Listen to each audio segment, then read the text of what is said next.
Praise the Lord. हम प्रभु का धन्यवाद करते हैं कि वो हमको जीवन देता है और यह अवसर देता है कि हम अपनी आत्मिक उन्नति के लिए उसके वचन में से कुछ बातों को सीख सकते और उस पर मनन कर सकते हैं। आज हम परमेश्वर के वचन पर मनन करें। उसके पहले आइए हम प्रार्थना करें। प्रभु जी, धन्यवाद देते हैं आपकी तमाम आशीषों के लिए जो कि आपने हमारे जीवन में अभी तक दी हैं, और ये बहुमूल्य वचन भी दिया है कि इसके द्वारा हम सुधारे जाएं, अपने जीवन को जांचें और आपके लायक बनाने वाले हो सकें।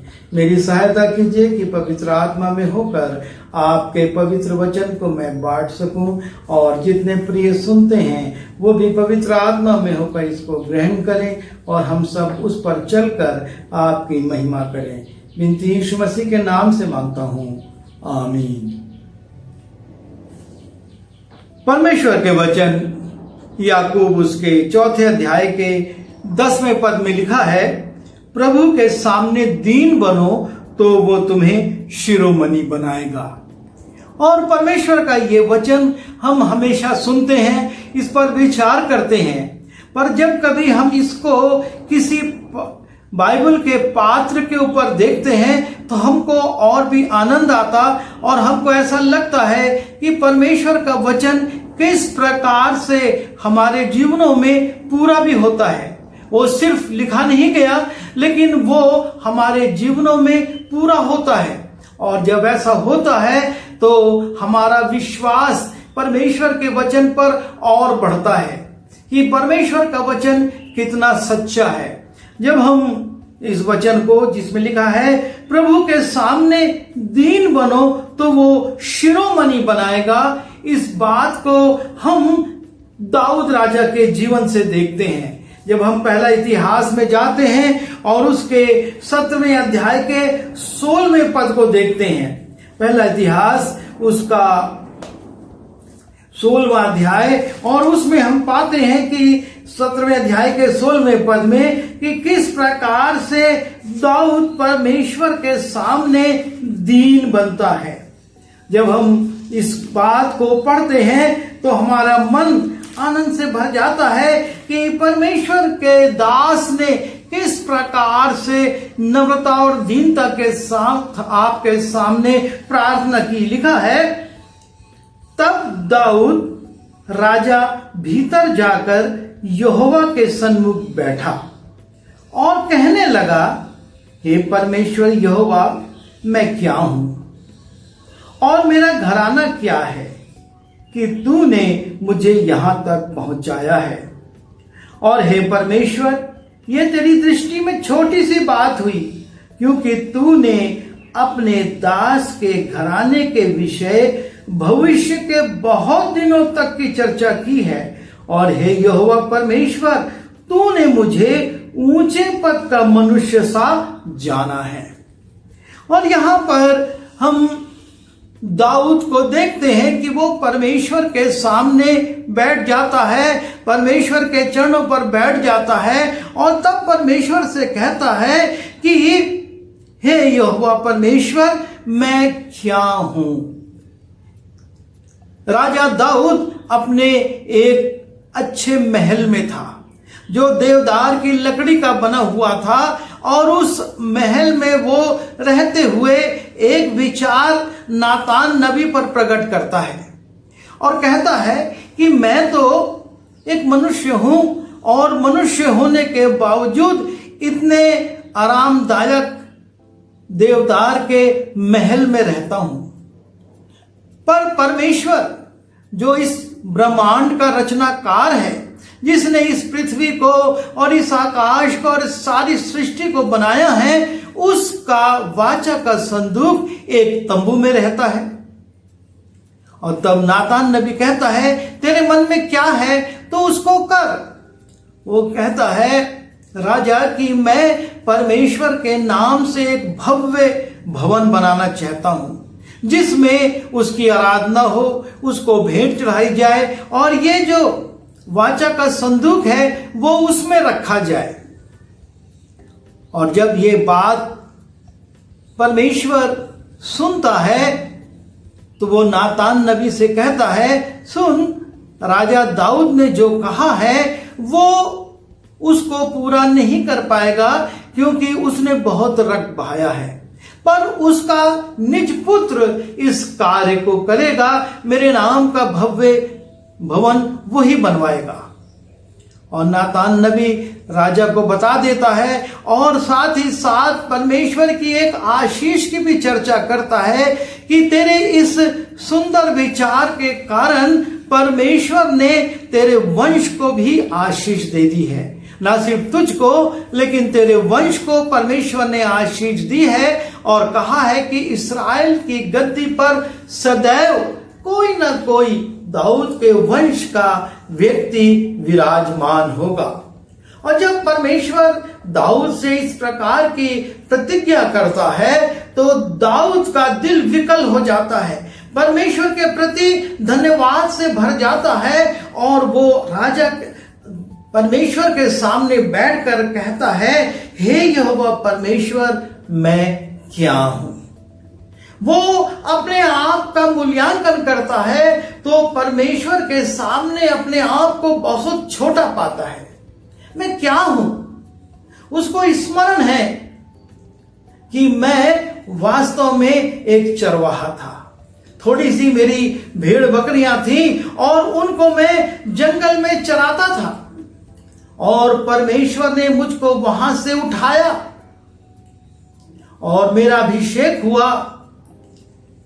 मेरे पीछे राजा शाऊल पड़ गया, उसकी सेना पड़ गई, लेकिन परमेश्वर मुझको बचाता रहा और अंततः उसने मुझको इज़राइल की गद्दी पर बैठा दिया।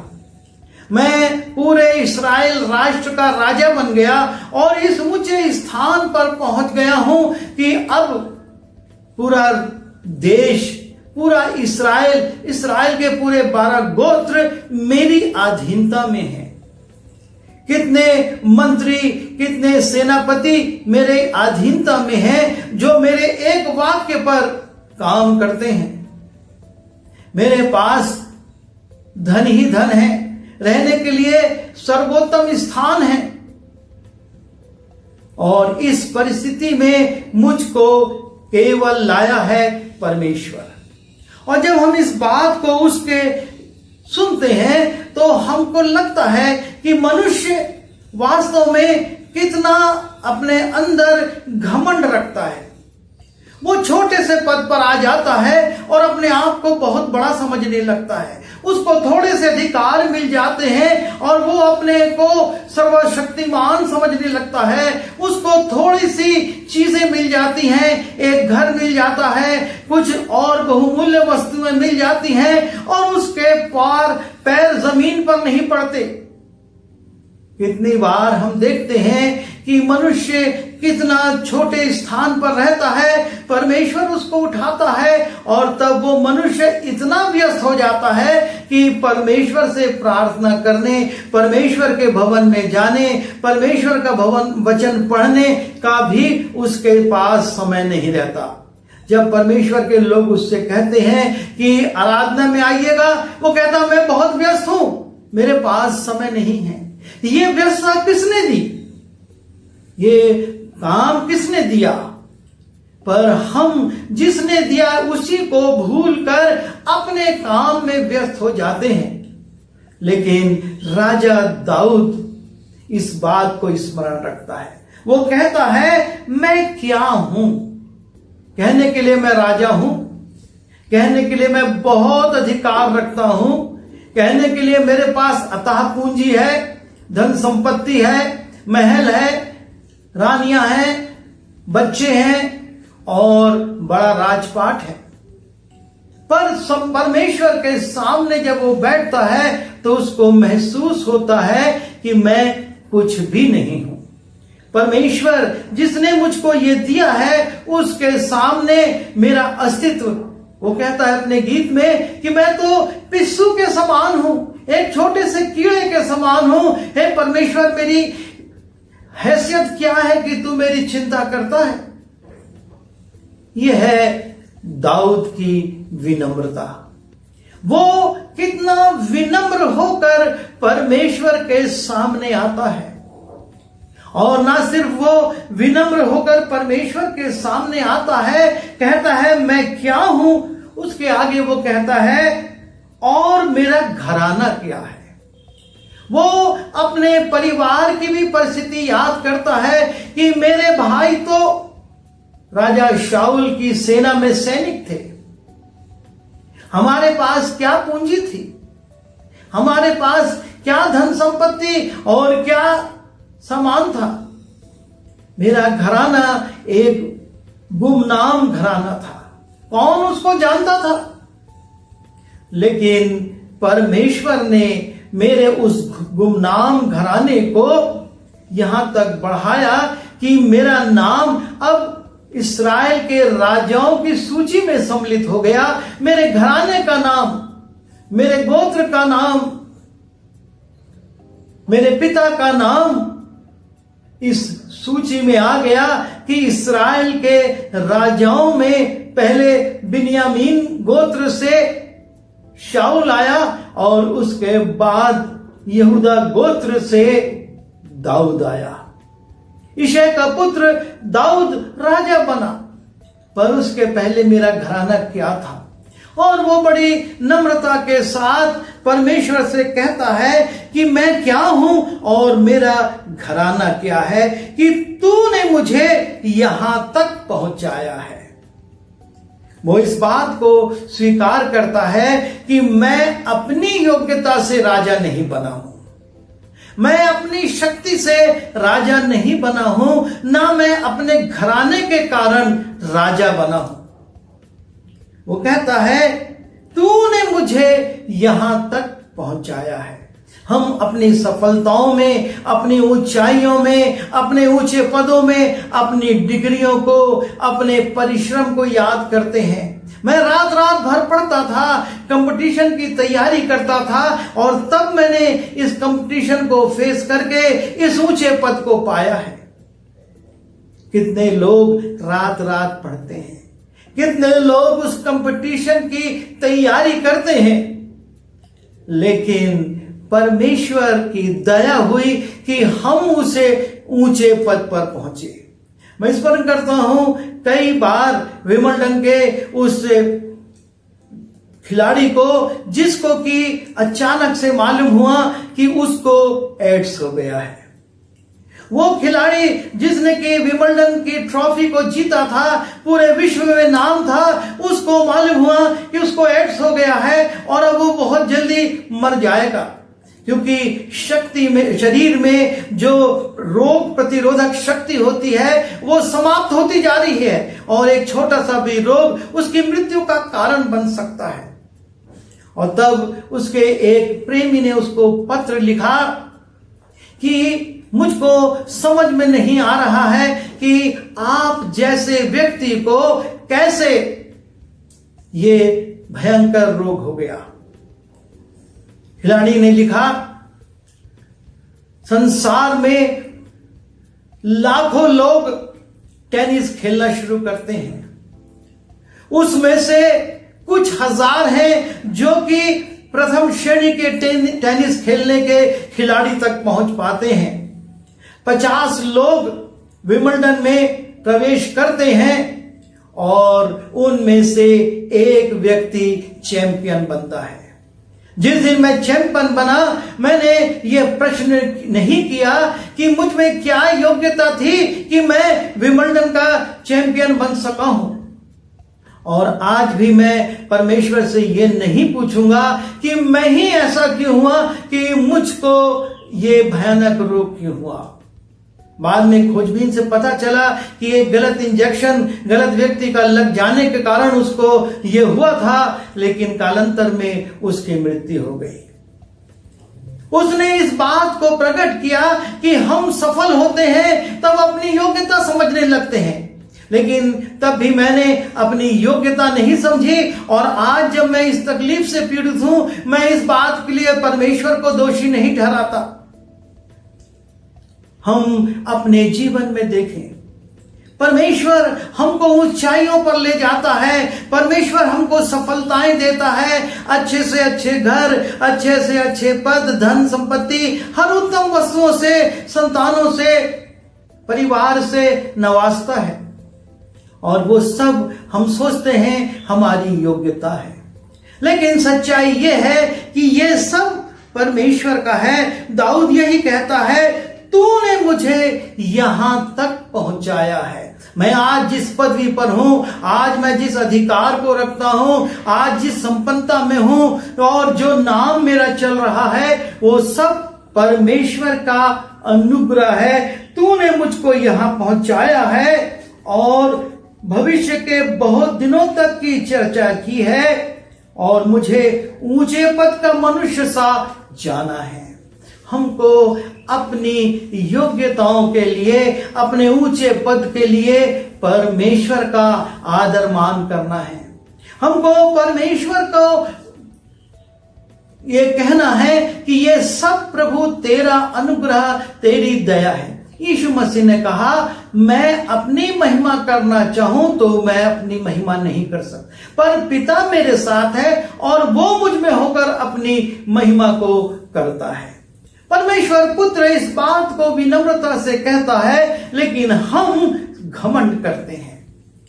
और जैसा कि हमने पढ़ा कि परमेश्वर के सामने दीन बनो तो वो तुम्हें शिरोमणि बनाएगा।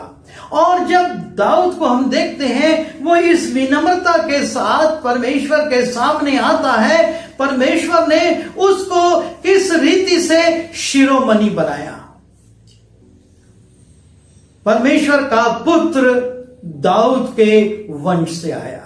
वंशावली में दाऊद के वंश में, यहूदा के गोत्र में यीशु मसीह का जन्म हुआ। जो वायदा परमेश्वर ने कहा कि मैं तेरे परिवार को, तेरे वंश को ऐसी संतान देता रहूंगा जो कि इस्राएल की राजगद्दी पर बैठे। और परमेश्वर ने दाऊद को वो जो वायदा किया था, उसकी विनम्रता में उसको पूरा भी किया। हम उस अंधे भिखारी को स्मरण करते हैं जो कि उस नगर के बाहर बैठा हुआ जब यीशु को जाता हुआ देखता है, कहता है, हे दाऊद की संतान, हे दाऊद की संतान। वो यीशु मसीह कहकर नहीं पुकार रहा है, वो कहता है, हे दाऊद की संतान। यह है परमेश्वर किस रीति से अपनी कही हुई बातों को, उन वचनों को जो उसने लिखवाए हैं, पूरा करता है।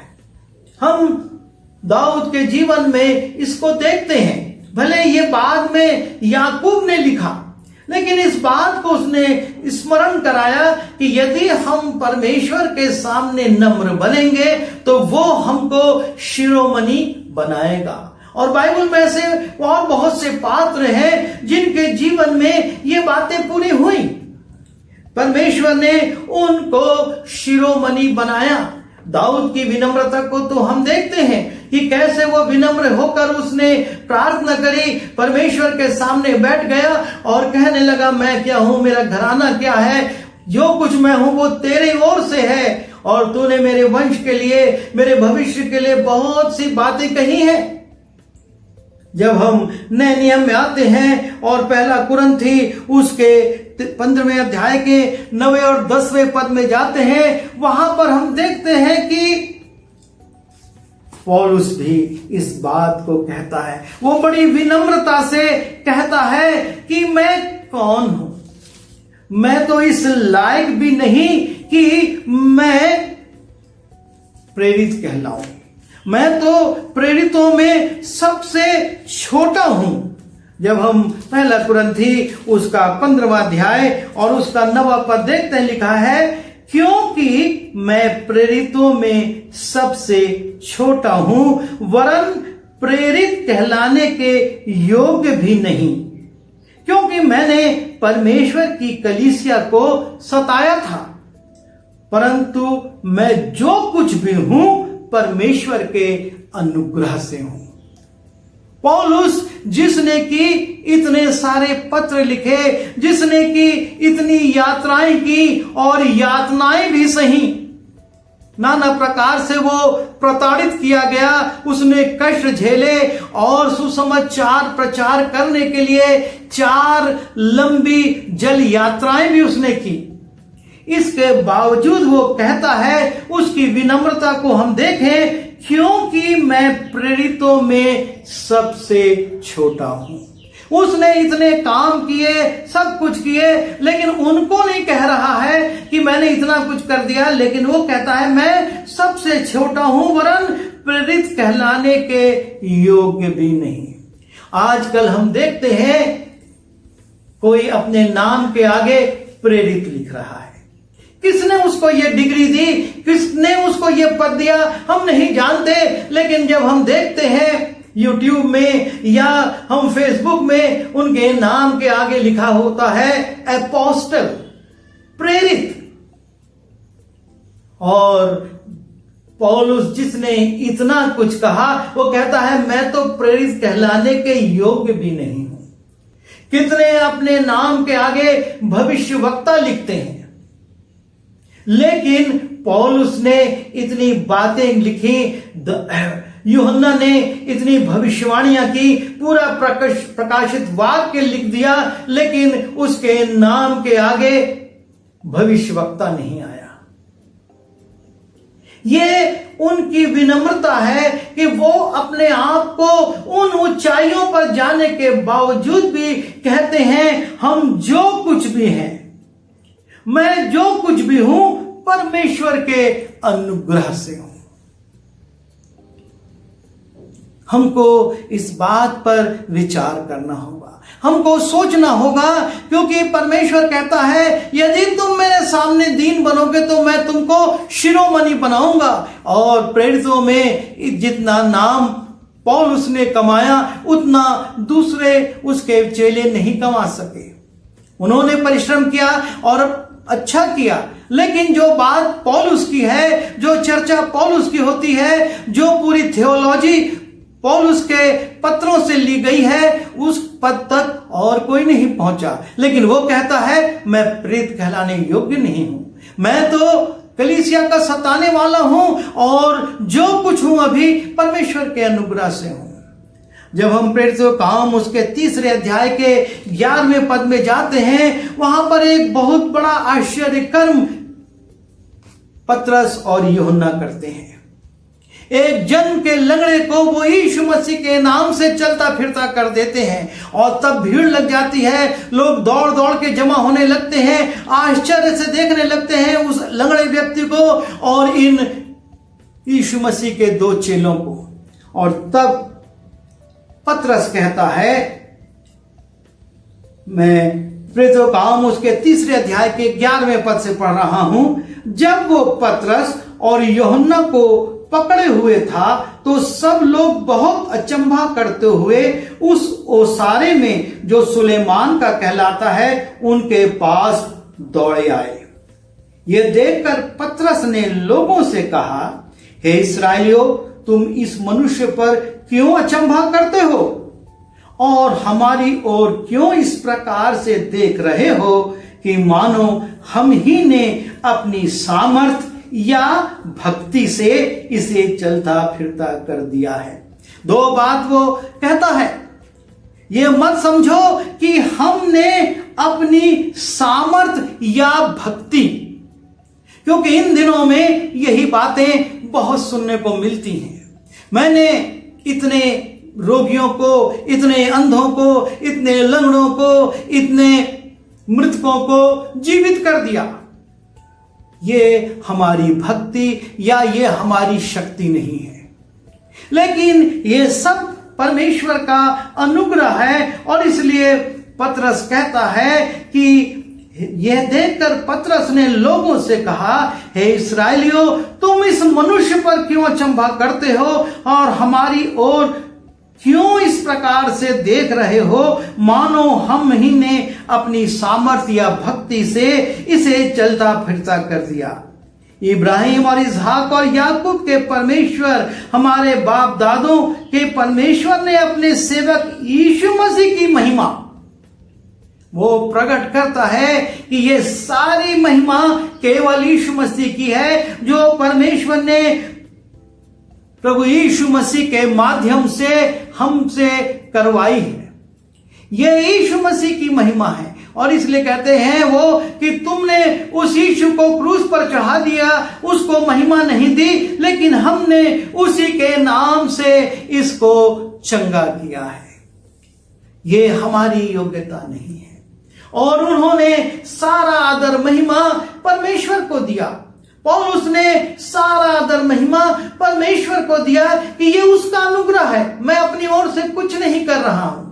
और इसलिए आज भी यूहन्ना का, पतरस का, पौलुस का, दाऊद का नाम लिया जाता है। उनके नाम से चर्चा होती है कि किस प्रकार से परमेश्वर ने काम किया। आज हम अपनी सेवाओं पर देखें, थोड़ा सा करते हैं और बड़े बड़े बैनर और पोस्टर लगवाते हैं कि हमने ऐसे किए हैं और ये किया है, और अब हम यहां पर रिवाइवल मीटिंग लेंगे, यहां पर क्रूसेड करेंगे और इस प्रकार से होगा। और यीशु मसीह की छोटी सी फोटो और सेवकों की बड़ी बड़ी तस्वीरों के होल्डिंग्स लगाए जाते हैं। सारा आदर महिमा परमेश्वर का है। उसके सामने यदि हम दीन बनेंगे तो वो शिरोमणि बनाएगा।